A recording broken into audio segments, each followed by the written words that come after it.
Kozmični spomin je beseda, ki govori o kozmosu.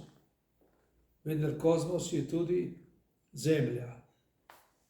Najstarejša kamenina na Zemlji.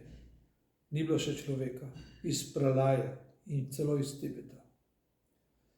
To znanje je potem prenešeno v to obliko, ki pravzaprav osnova je jajčasta oblika, in z našimi rokami izdelamo kanelure, ki so sestavni del tudi antične Grčije.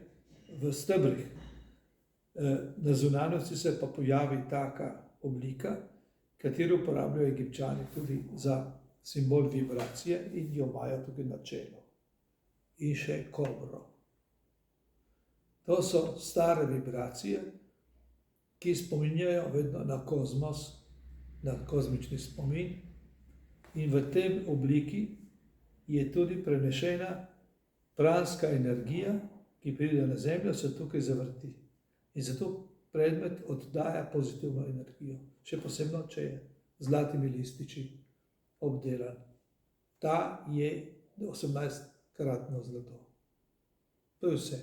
Simbolika Božjega stvarstva.